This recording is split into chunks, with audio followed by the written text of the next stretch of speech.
برطانیہ کی capital London میں تعینات یہ سرخ جیکٹس میں ملبوس سنجیدہ چہرے اور بڑے بڑے سیاہ فری ہیڈز پہننے والے یہ گارڈز دراصل کوئنز گارڈز کہلاتے ہیں۔ ان کی وضاحت اتنی عجیب و غریب ہے کہ یہ بآسانی پہچانے جاتے ہیں۔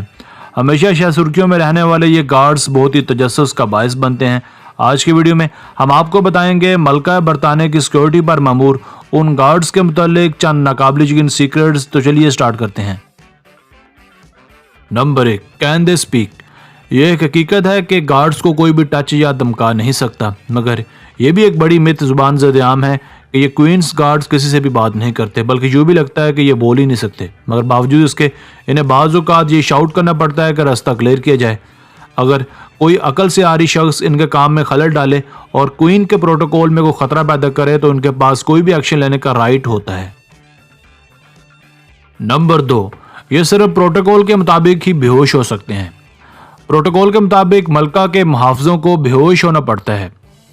ذرا اس کا تصور کریں کہ یہ گرمیوں کا وسط ہو اور آپ نے بھاری اونی کپڑے پہن رکھے ہوں، جس کے ساتھ ہی بھاری سیاہ کھال کی ٹوپی ہو۔ قدرتی طور پر یہاں تک کہ انتہائی بہتر طور پر تیار افراد بھی ہمیشہ ایسے آزمائش کا مقابلہ نہیں کر سکتے، لیکن یہاں تک کہ جب ایک محافظ بے ہوش ہو جاتا ہے تو اسے ایک خاص طریقے سے یہ کرنا پڑتا ہے۔ جیسے ہی اسے چکر آ رہا ہے، اسے لازمی طور پر دھیان میں رکھنا چاہیے کہ گرتے وقت بھی اس کی پوزیشن کو برقرار رکھنا چاہیے۔ اکثر اوقات چہرہ نیچے رہتا ہے، اس کو توجہ سے بے ہوش ہونا کہا جاتا ہے، اور یہی وجہ ہے کہ آپ کو بے ہوش گارڈ زمین پر ایک گرے ہوئے ڈھیر کی طرح پڑا نظر نہیں آئے گا۔ نمبر 3، ڈیوٹی کے دوران وہ باتھ روم بھی نہیں جا سکتے۔ ملکہ کے محافظوں کو چاہے کچھ بھی ہو اپنی جگہ چھوڑنے کی اجازت نہیں ہے، لیکن یقیناً ضرورت پڑنے پر کیا وہ باتھ روم کا سفر کر سکتے ہیں؟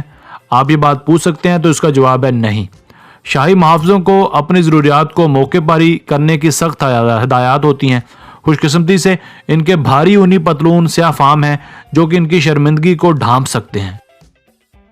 نمبر 4، ناک میں انگلی ڈالنا اور خارش کرنا ان کے لیے سختی سے منع ہے۔ یہ بھی غلط ہے کہ ملکہ کے محافظوں کو ادھر ادھر جانے کی اجازت نہیں ہے۔ اس کے برعکس انہیں اب اور ہر وقت ایسا کرنا ہے، چونکہ زیادہ دیر تک رکنا ان کی صحت کے لیے برا ہے۔ لہٰذا ہر 10 منٹ بعد محافظ اپنی جگہ چھوڑ دیتے ہیں، مڑ جاتے ہیں، کئی رفتار سے مارچ کرتے ہیں، پھر مڑ جاتے ہیں اور اگلے 10 منٹ تک کھڑے رہنے کے لیے اپنی جگہ پر واپس آ جاتے ہیں۔ تاہم یہ وہ تمام حرکات ہیں جن کے لیے ان کو اجازت ہے۔ ناک میں انگلی ڈالنا، خارش کرنا یا کھرچنا یا پسینے پونچھنا، یہ وہ ایسے کام ہیں جن کی ان کے لیے سختی سے ممانعت ہے۔ نمبر 5، انہیں گرے کوٹس کیوں پہننا پڑتے ہیں؟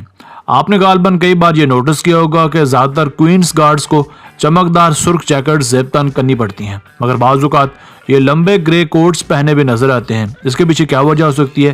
یہ تو شاید اب تک ایک بھید ہے، مگر حتی الامکان یہ وجہ بتائی جاتی ہے کہ جب کبھی ملکہ کا موڈ خوشگوار ہو تو گارڈز کو سرخ جیکٹس پہننا پڑتی ہیں، مگر جب کبھی یہ اچھے موڈ میں ہو تو انہیں یعنی گارڈز کو گرے کوٹ پہننا پڑتے ہیں۔ بہرحال سننے میں یہ واقعی خوشگوار ہوگا، مگر اس کی ایک منطقی وجہ یہ بھی بتائی جاتی ہے کہ ملکہ کے گارڈز گرمیوں کے موسم میں ریڈ جبکہ سردیوں میں لمبے گرے کوٹس پہنتے ہیں۔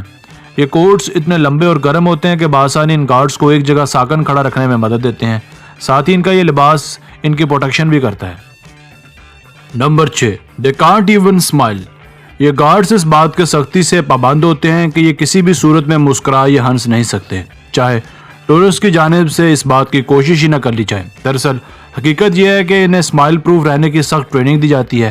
اگر کوئی اعلیٰ عہدیدار انہیں مسکراتا دیکھ لے تو انہیں ایک ہفتے کی سیلری بطور فائن ادا کرنا پڑتی ہے، جو کہ غالباً $260 بنتے ہیں، مگر بہت ہی کم ایسا ہوتا ہے کہ انہیں اس بات کا فائن کیا جائے۔ یہ گرم موسم سے اتنی نفرت کیوں کرتے ہیں؟ ملکہ کے محافظ گرمی کے موسم سے سخت نفرت کرتے ہیں، اور اس بات میں کوئی شک نہیں کہ ایسا کیوں ہے۔ گرم کپڑے، بھاری ٹوپیاں، تیز دھوپ، پسینے کو صاف کرنے کا کوئی موقع نہیں، اور ان کی بھڑکتے دنوں سے ناپسندیدگی کی بنیادی وجہ کیا ہو سکتی ہے؟ یہ پتہ چلتا ہے کہ جب ڈرل کے جوتے براہ راست سورج کی روشنی میں زیادہ دیر تک رہتے ہیں تو ان پر پالش پگھلنا شروع ہو جاتی ہے۔ اس کا مطلب یہ ہے کہ ہر بار ان کی شفٹ کے بعد محافظوں کو اپنے جوتے دوبارہ سے پالش کرنے پڑتے ہیں۔ Number 8، how to become a queen's guard. ملکہ کا محافظ بننے کے لیے آپ کو BARB ٹیسٹ پاس کرنا لازمی ہوگا۔ برطانوی فوج کی بھرتی کا یہ ایک ٹیسٹ ہے جو آدھے گھنٹہ طویل ہوتا ہے۔ جو آپ کے مسئلے کو حل کرنے کی تجزیاتی اور منطقی کی مہارت کی جانچ پڑتال کرتا ہے۔ اس کے علاوہ امتحان میں جانچ پڑتال کی جاتی ہے کہ آیا کوئی بھرتی مستقل میں آپ کے کردار کے مطابق ہو جائے گا، لیکن یہاں تک کہ اگر آپ نے اچھے نمبروں کے ساتھ امتحان پاس کر بھی لیا ہے تو پھر بھی ایک اور شرط ہے جسے آپ کو پورا کرنا لازمی ہے۔ اس کے لیے آپ کو 6 فٹ یعنی 182 سینٹی میٹر لمبا ہونا ضروری ہے۔ اونچائی کی ضروریات 6 فٹ 2 انچ ہوتی ہیں، لیکن حال ہی میں انہوں نے اس کو گھٹا کر 5 فٹ 10 انچ یعنی 178 سینٹی میٹر تک لا دیا ہے۔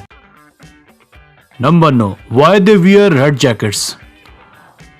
سرخ جیکٹس کے بارے میں ایک اور بات مشہور ہے کہ یہ ایک مشہور عقیدہ ہے کہ ملکہ کے محافظوں نے اپنی جیکٹوں کو سرخ رنگ میں پہننا شروع کیا کیونکہ اس طرح لڑائی کے دوران فوجیوں کے لباس پر خون نظر نہیں آتا تھا اور اس طرح ان کے ساتھیوں کی حوصلہ شکنی بھی نہیں ہوتی تھی، لیکن ایسا لگتا تھا کہ اس کی وجہ حقیقت بہت مختلف تھی۔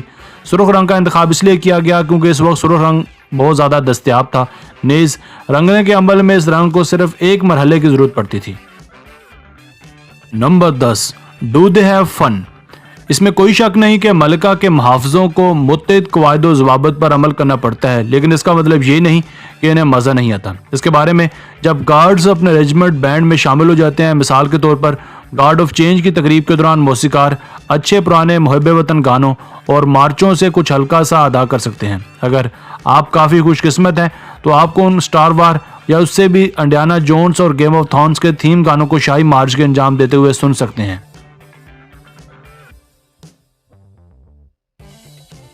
دوستو آج کی ویڈیو بس یہیں تک تھی، امید ہے آپ کو پسند آئی ہوگی۔ آج کی ویڈیو آپ کو کیسی لگی اس بات کا اظہار کمنٹ سیکشن میں لازمی کیجیے گا۔ اگر آپ مزید ایسی ویڈیوز دیکھنا چاہتے ہیں تو ہمیں کمنٹ سیکشن میں لکھ کر ضرور بتائیے گا، ہم آپ کے لیے ایسی ویڈیوز لے کر جلد حاضر ہوں گے۔